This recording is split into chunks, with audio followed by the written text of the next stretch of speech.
السلام علیکم۔ ویڈیو کی طرف جانے سے پہلے میری آپ سے گزارش ہے کہ آپ اس چینل کو ضرور سبسکرائب کریں تاکہ ہر نئی آنے والی ویڈیو آپ تک پہنچ سکے۔ یہ واقعہ میرا نہیں، میرے ایک دوست نے سنایا تھا اور اس نے بھی کسی اور سے سنا تھا، لیکن یہ کمال ہے اور اس میں زندگی کا شاندار بلکہ شاندار ترین سبق چھپا ہے۔ سنانے والے نے سنایا کہ میں پڑھائی کے بعد لندن سے واپس آیا، سارا دن گھر پر پڑا رہتا تھا۔ ایک دن میری والدہ نے مجھ سے کہا کہ دوڑ کر جاؤ اور ہمسایوں سے تھوڑا سا نمک مانگ کر لے آؤ۔ میں نے حیرت سے ماں کی طرف دیکھا اور کہا، امی جی آپ کل ہی نمک لے کر آئی ہیں، وہ کہاں گیا؟ اور دوسرا، اللہ کا ہم پر بڑا احسان، بڑا کرم ہے، ہم ہمسایوں سے نمک کیوں مانگ رہے ہیں؟ میری ماں نے ہنس کر کہا کہ تم پہلے نمک لے کر آؤ، میں تمہیں پھر بتاؤں گی۔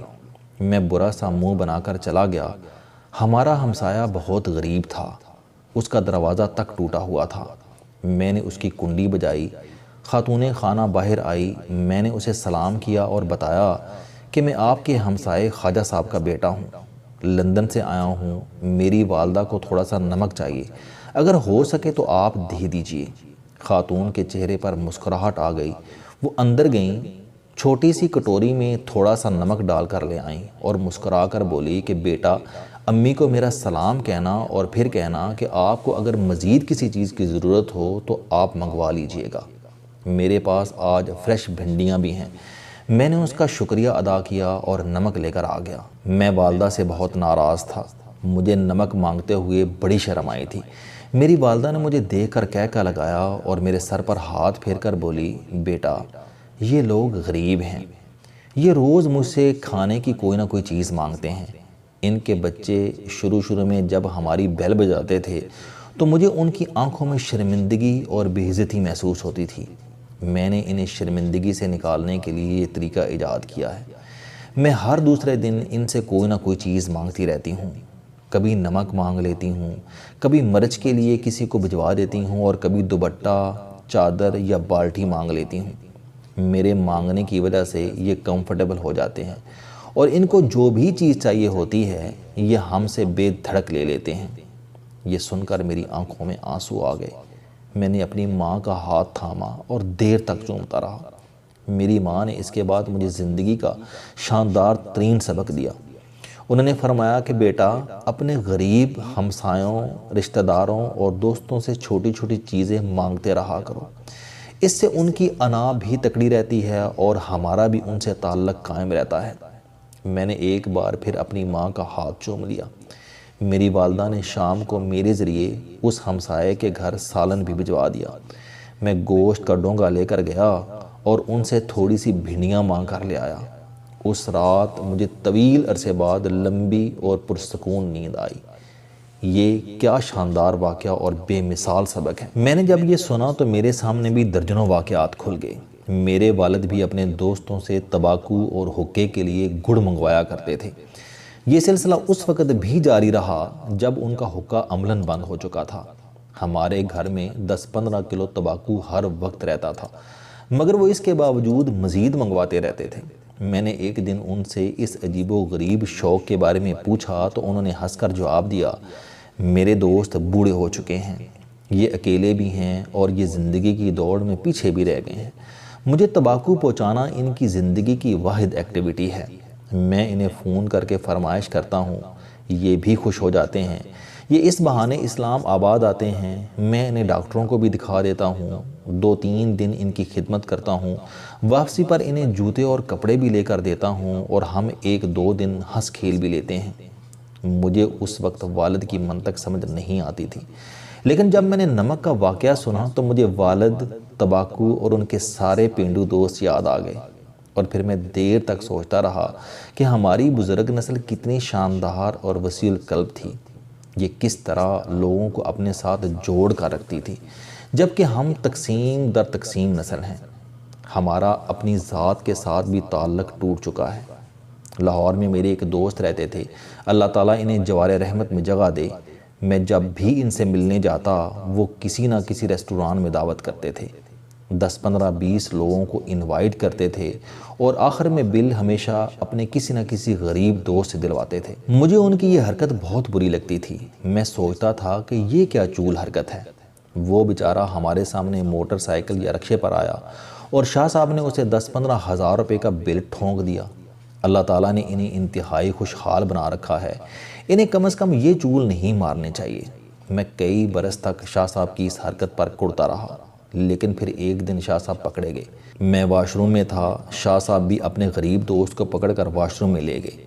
وہ دونوں نہیں جانتے تھے کہ میں اندر ان کی گفتگو سن رہا ہوں۔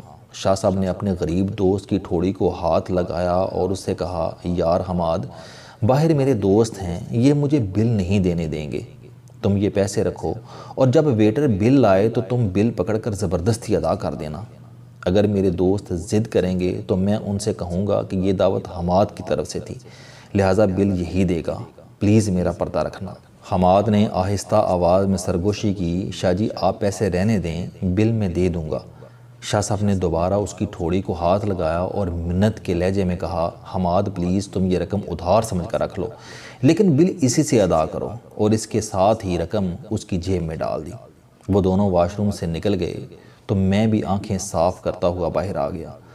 دعوت کے آخر میں جب بل آیا تو سب نے اونچی آواز میں کہنا شروع کر دیا کہ میں دوں گا، میں دوں گا، لیکن شاہ صاحب نے حسب عادت اونچی آواز میں کہا کہ یہ بل حماد دے گا۔ یہ چودھری صاحب سے ملنا چاہتا تھا، لہٰذا اسے اب اس ملاقات کی قیمت بھی ادا کرنی پڑے گی، اور ساتھ یہ حماد نے بل پکڑ لیا۔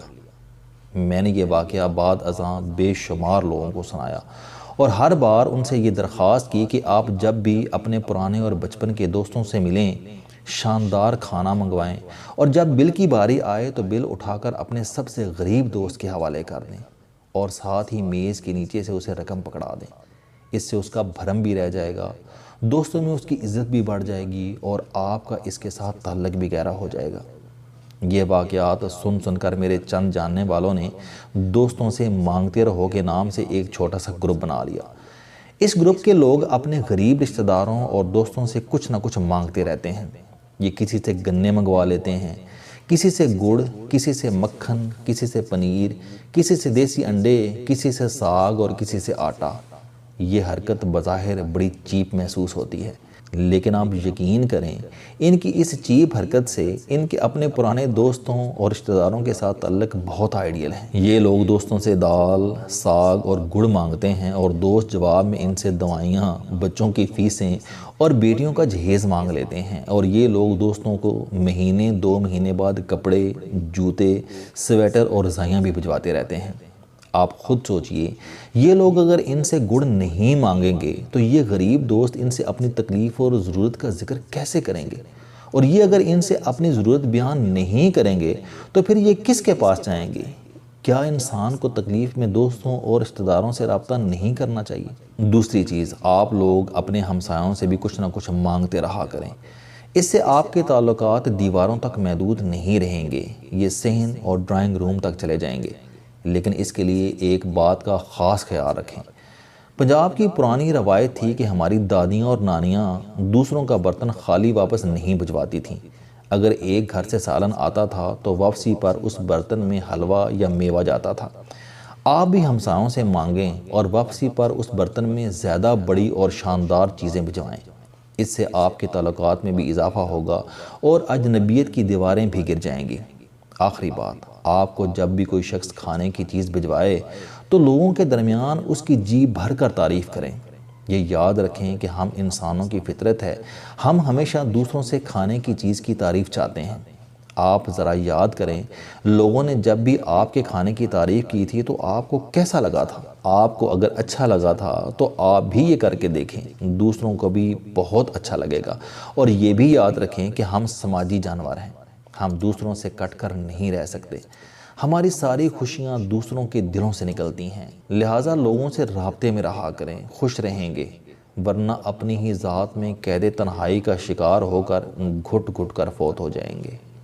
السلام علیکم، آپ اسٹوڈنٹ ہیں، کوئی جاب کرتے ہیں، کاروبار کرتے ہیں، یا پھر آپ گھریلو زندگی گزار رہے ہیں۔ اگر آپ اپنی زندگی کو بدلنا چاہتے ہیں تو اس چینل علم دوستی پر آپ زندگی میں کامیابی کے لیے جاوید چودھری صاحب کے موٹیویشنل، سوشل، سیلف ڈسکوری سے ریلیٹڈ اور صحت سے متعلق بے شمار کالم سن سکتے ہیں۔ میرا دعویٰ ہے کہ یہ چینل آپ کی زندگی بدل دے گا۔ اس چینل کا مقصد اچھی باتیں معاشرے میں پھیلانا ہے، اور اچھی بات کو دوسروں تک پہنچانا صدقہ جاریہ ہے۔